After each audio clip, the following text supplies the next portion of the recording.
মুসলিম হও নয়তো মরণ, হয় কোরআন নয় মরণ। ভাবুন তো, যদি তলোয়ারের সামনে আপনার গোটা পরিবারকে দাঁড় করিয়ে কেউ এই দুটো অপশনের মধ্যে আপনাকে একটা বেছে নিতে বলে, তাহলে আপনি কোনটা বেছে নেবেন?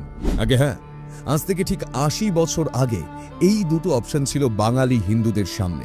হিন্দুদের রক্তে ভেসে গিয়েছিল রাস্তা, গণধর্ষণ, লুটপাট, ধর্মান্তরণ, স্বামীর খুনের সঙ্গে স্ত্রীর নিকাহ, মৃত্যুর থেকেও শোচনীয় পরিণতি হয়েছিল হিন্দু মহিলাদের। মারা গিয়েছিল প্রায় ৫,০০০ হিন্দু, আক্রান্ত হয়েছিলেন ৫০,০০০-এরও বেশি। না, এটা কোনো সাধারণ হত্যাকাণ্ড নয়, এটাই ছিল ভারতের সবথেকে বড় পরিকল্পিত গণহত্যা। হিন্দুদের উপর মুসলিমদের এই নৃশংস হত্যালীলা আর বর্বরতার বিবরণ দেখে ইতিহাস শিউরে উঠেছিল। অথচ নোয়াখালীর এই রক্তাক্ত ইতিহাসকে ছোট্ট ঘটনা বলে ধামাচাপা দেওয়ার চেষ্টা হয় বারবার। তবে ইতিহাস কখনো চাপা থাকে। ১৯৪৬ সালের ১০ই অক্টোবর, কোজাগরী লক্ষ্মী পুজোর দিন, ৫০০ টাকা চাঁদা চেয়ে নোয়াখালীর রামগঞ্জের একটা হিন্দু পরিবারের উপর চড়াও হয় একদল মুসলিম।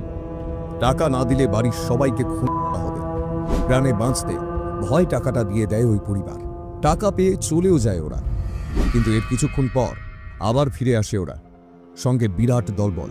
এবার ওদের হাতে বড় বড় তলোয়ার। সেই তলোয়ারের কোপে একে একে বাড়ির পুরুষদের মাথা কেটে ফেলে ওরা। দাদুর কাটা দেহের উপর বাবাকে ফেলে যেই তলোয়ার উঁচিয়েছে, অমনি ছুটে এলো ৬ বছরের একটা ছোট্ট মেয়ে। এতক্ষণ ভয়ে ঘরের মধ্যে লুকিয়েছিল। গায়ের সব গয়না ও সেই সঙ্গে ৪০০ টাকা ছোট্ট দুই হাতে বাড়িয়ে দিল ওই লোকটার দিকে। বাবাকে ছেড়ে দেওয়ার জন্য পাগলের মতো কাকুতি মিনতি করল মেয়েটা। লোকটা এক হাতে তার কাছ থেকে গয়না নিল, অন্য হাতে তলোয়ার দিয়ে মেয়েটার বাবার গলায় বসালো এক কোপ। ব্যাস, মুহূর্তে শেষ একটা গোটা পরিবার। ২৩ অক্টোবর ১৯৪৬ এই ঘটনাটি ছাপা হয় অমৃতবাজার পত্রিকায়। আর এই ঘটনা প্রকাশ্যে আসতেই শিউরে ওঠে গোটা দেশ। ঠিক কি হয়েছিল সেই দিন? কেন এই ইতিহাসকে গোপন রাখা হয়েছে? ১০ই অক্টোবর ১৯৪৬, সেই দিন ছিল কোজাগরী লক্ষ্মী পুজো। হঠাৎ করেই ছড়িয়ে পড়ে একটি গুজব। লক্ষ্মীপুরের রামগঞ্জ থানার করপাড়ার জমিদার রাজেন্দ্রলাল চৌধুরীর বাড়িতে নাকি এক সন্ন্যাসী এসেছেন, ত্রিয়াম্বাকানন্দ। তিনি নাকি ঘোষণা করেছেন পুজোর জন্য ছাগলের বদলে এবার থেকে তিনি মুসলমানের রক্ত দিয়ে দেবীকে প্রসন্ন করবেন। এটা বারুদে স্ফুলিঙ্গের কাজ করে। করপাড়া থেকে সামান্য দূরে শ্যামপুর দায়রা শরীফ। গোলাম সারোয়ার হুসেইনি এখানকার পীর। গুজব ছড়ানোর পর তিনি ১০ই অক্টোবর ভোরবেলা রাজেন্দ্রলাল চৌধুরীর কাছ থেকে একটি চিঠি পাঠিয়ে বিষয়টি নিয়ে আলোচনার প্রস্তাব দেন। কিন্তু চৌধুরী বাবু এতে সাড়া দিলেন না। তাই সকালবেলা শাহপুর বাজারে মুসলমানদের এক সমাবেশ ডাকেন গোলাম সারোয়ার হুসেইনি। সেইখানে উপস্থিত মুসলিমদের সমস্ত ঘটনা জানিয়ে হিন্দু জমিদার রাজেন্দ্রলাল চৌধুরীকে উৎখাত করে সাধুর মুন্ডু কেটে আনার নির্দেশ দেন হুসেইনি। এরপরই ছড়িয়ে পড়ে হিংসার আগুন। উন্মত্ত জনতা শাহপুর বাজারের সব হিন্দু ব্যবসায়ীদের দোকানপাট লুট করে আগুন লাগিয়ে জ্বালিয়ে দেয়।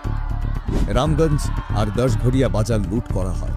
পরের দিন অর্থাৎ ১১ই অক্টোবর সকালবেলা উত্তেজিত জনতা এসে রাজেন্দ্রলাল চৌধুরীকে নৃশংসভাবে হত্যা করে। জমিদার রাজেন্দ্রলাল রায়ের মাথা কেটে একটি রূপোলি থালায় সাজিয়ে গোলাম সারোয়ার হুসেইনিকে উপহার দেওয়া হয়। রাজেন্দ্রলাল রায়ের ২ সুন্দরী মেয়ে বিজয়ের পুরস্কার হিসেবে যৌদাসী বানিয়ে গোলাম সারোয়ার তার ২ সেনাপতিকে পুরস্কার হিসেবে দেন।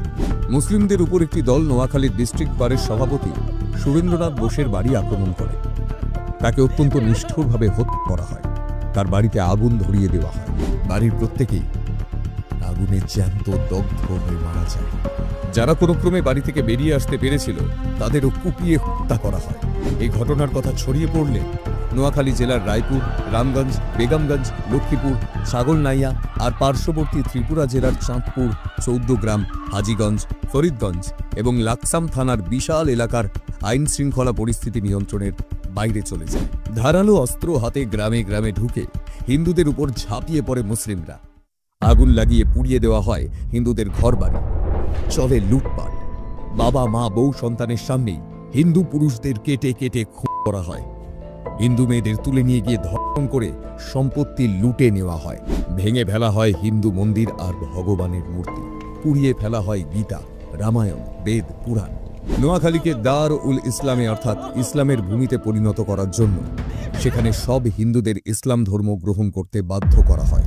এমনকি তাদের দিয়ে গো হত্যা করানো হয় এবং সেই গোমাংস তাদের খাওয়ানো হয়। হিন্দু পুরুষদের ধর্মান্তরিত করে মাথায় টুপি আর মুখে দাঁড়িয়ে রাখা বাধ্যতামূলক করা হয়।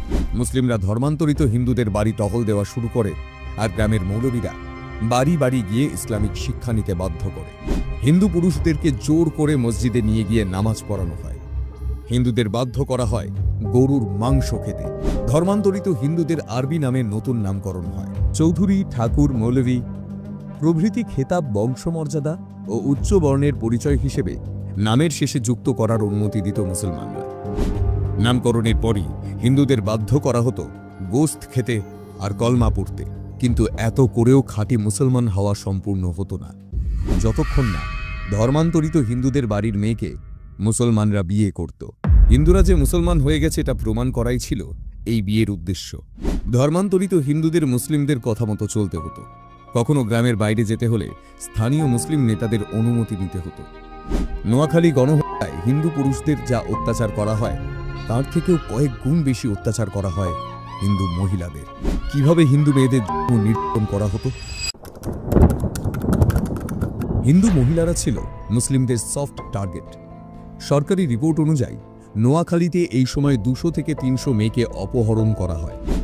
আসল সংখ্যাটা আরও কয়েক গুণ বেশি। এই হিন্দু মেয়েদের বেশিরভাগেরই পরে আর কোনো খোঁজ পাওয়া যায়নি। হিন্দু ভাবাবেগের গোড়ায় আঘাত করতে চেয়েছিল মুসলিমরা, তাই হিন্দু মেয়েদের সম্মান নিয়ে ছিনিমিনি খেলেছিল ওরা। হিন্দু মেয়েদের তখন যেন ওদের যুদ্ধক্ষেত্র। ধর্মান্তরিত করার পর কে কতটা খাঁটি মুসলমান হয়েছে সেটা প্রমাণ দিতে হতো। কিভাবে?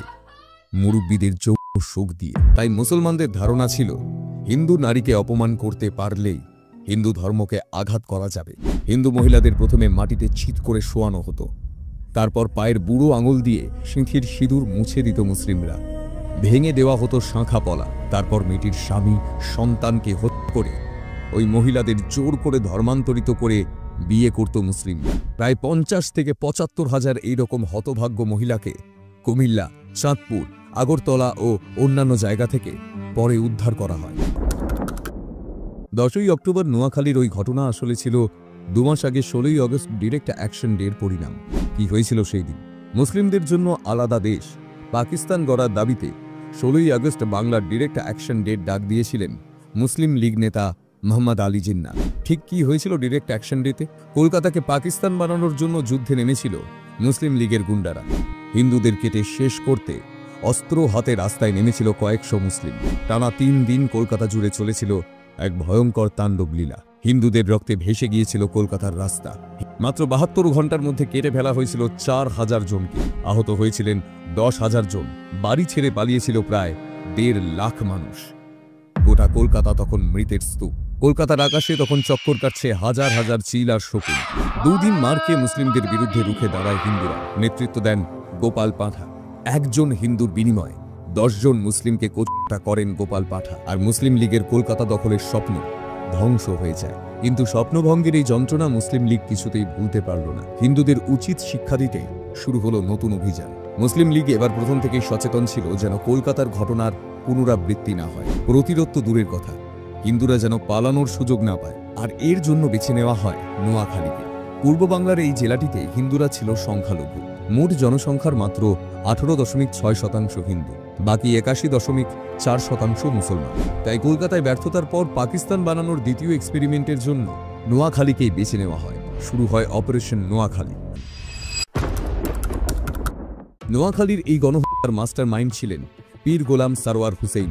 আর এর প্ল্যানিং শুরু হয়েছিল 1 মাস আগে সেপ্টেম্বরে। তখন থেকেই নোয়াখালীতে শুরু হয়েছিল লাগাতার হিন্দু বিদ্বেষী প্রচার। হিন্দুদের দোকান বয়কট করার নির্দেশ দেওয়া হয় মুসলিমদের। মুসলিম ন্যাশনাল গার্ডের ভলেন্টিয়াররা সেই সময় হিন্দু দোকানের সামনে দাঁড়িয়ে থাকতো যাতে কোনো মুসলমান সেখান থেকে জিনিস না কেনে। হিন্দুদের দোকান থেকে কোনো মুসলিম কোনো জিনিস কিনলে তাকে প্রকাশ্যে কান ধরে উঠবোস করতে হতো। বেছে বেছে হিন্দুদের বাড়ি ডাকাতি করা, প্রকাশ্যে গরু জবাই করা ও সেই মাংস হিন্দুদের বাড়িতে দিয়ে দেওয়া, হিন্দুদের মন্দির অপবিত্র করা, এই সবই ছিল এই প্ল্যানের অন্তর্গত। 1946 সালে প্রকাশিত বেঙ্গল প্রেস অ্যাডভাইজারি কমিটির রিপোর্টে হিন্দুদের এই করুণ অভিজ্ঞতার কথা পুঙ্খানুপুঙ্খভাবে ব্যাখ্যা করা হয়েছে। সেখানে প্রকাশিত এক রিপোর্টে একজন বলছেন, আমাদের পাশেই একটা ব্রাহ্মণ পরিবার ছিল। ওরা 4 ভাই ছিল। কুরবানির দিন ওদের ঠাকুর মন্দিরের সামনে গরু কাটা হলো। তারপর ছুরি করে ওদের 4 ভাইয়ের ঘরেই মাংস পাঠিয়ে দেওয়া হলো। ওরা তো এসব দেখে আঁতকে উঠেছে, অনেকে ঘৃণায় বমি করেছে। ব্যাস, আর যায় কোথায়? গ্রামের সমস্ত মুসলমান ওদের বাড়ি ঘিরে ধরল, বলল, হারাত্তা, আমাদের খোদার প্রসাদ অপমান করলি। বিচার বসল, ওদের শাস্তি হলো, বাড়ির সব পুরুষকে নাকখত দিতে হলো, জরিমানা ধার্য হলো 250 টাকা। এই গণহত্যার পরিকল্পনা এত ব্যাপক ছিল যে বাংলার বাইরে থেকে অবাঙালি পাঠানো পেশোয়ার মুসলমানদের এনে নোয়াখালীর বিভিন্ন গ্রামে জড়ো করা হয়। তবে এখানেই শেষ নয়, দাঙ্গার এই নিখুঁত পরিকল্পনাকে আরও নিখুঁতভাবে বাস্তবায়িত করার জন্য নোয়াখালীর দাঙ্গা পরিচালনার সমস্ত দায়িত্ব দেওয়া হয় সেনাবাহিনীর অবসরপ্রাপ্ত মুসলমান সৈন্যদের উপর। সেনাবাহিনীর রণকৌশলের সমস্ত ট্রেনিং ব্যবহার করা হয়েছিল নোয়াখালীর হিন্দুদের উপর। রাস্তায় জায়গায় জায়গায় খাল কেটে আর নদীগুলিতে নৌকার সাহায্যে ব্যারিকেড তৈরি করে আক্রান্ত হিন্দুদের পালিয়ে যাওয়ার সমস্ত পথ বন্ধ করে দেওয়া হয়। গ্রাম্য মুসলিমদের ভুল বুঝিয়ে, ধর্মের দোহাই দিয়ে, নানা মিথ্যে গুজব রটিয়ে হিন্দুদের বিরুদ্ধে হাতিয়ার তুলে নিতে বাধ্য করে হুসেইনি। 15,000 মুসলিমের সামনে দাঁড়িয়ে বলেন, তোমরা চাষ করে যে খাবার উৎপন্ন করো সেসব খেয়েই হিন্দুদের মেয়েরা এত সুন্দরী।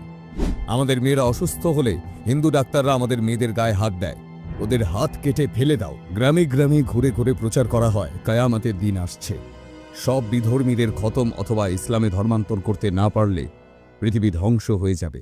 10ই অক্টোবর 1946 নোয়াখালী দাঙ্গার আনুষ্ঠানিকভাবে এই গণহত্যার সূত্রপাত হয়। 10 থেকে 23শে অক্টোবর নোয়াখালীর এমন একটিও হিন্দু পরিবার বাকি ছিল না যাদের উপর হামলা হয়নি। প্রত্যেক পরিবারের কোনো না কোনো মহিলাকে হত্যা হতে হয় ওই দিন। আগুনে পুড়িয়ে দেওয়া হয় বাড়িঘর, জোর করে ধর্ম পরিবর্তন করিয়ে ধর্মান্তরিত হিন্দু মেয়েদের নিকা করে মুরব্বীরা। স্বামীর খুনিকে নিকা করতে বাধ্য হয় হিন্দু বিধবা মহিলারা। বহু হিন্দু মেয়েকে এই সময় তুলে নিয়ে যাওয়া হয় যাদের পরে আর কোনো খোঁজ পাওয়া যায়নি। তবে সব মুসলিমরাই যে স্বেচ্ছায় হিন্দুদের বিরুদ্ধে অস্ত্র তুলেছিলেন এমনটা কিন্তু নয়। নিজেরই কমিউনিটির চাপে জোর করে কিংবা প্রাণের ভয়েও অনেকেই এই কাজ করতে বাধ্য হয়েছিলেন। এখন প্রশ্ন হলো, তৎকালীন ব্রিটিশ সরকারের কানে কি এই নোয়াখালীর খবর পৌঁছয়নি? প্রশাসন তখন কি করছিল?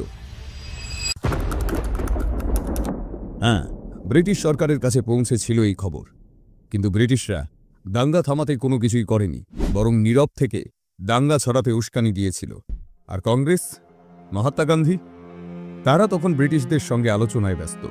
দাঙ্গার শুরুতে প্রথমে তাকে নোয়াখালী যাওয়ার জন্য বারবার অনুরোধ করা হলেও নোয়াখালী যাননি মহাত্মা গান্ধী। পীড়িতদের প্রতি সমবেদনা আর দুঃখ জানিয়েই তিনি তার কর্তব্য শেষ করেন। দিল্লিতে বসে গান্ধীজি বলেন, নোয়াখালী গিয়ে তার কর্তব্য কী হবে ঈশ্বর তাকে নির্দেশ দেননি। শুধু তাই নয়, দাঙ্গার জন্য দায়ী মুসলিম লীগ বা দাঙ্গার প্রত্যক্ষ প্ররোচনা দেওয়ার জন্য দায়ী সুরাবর্দী প্রশাসন সম্পর্কেও তিনি কোনো মন্তব্য করেননি।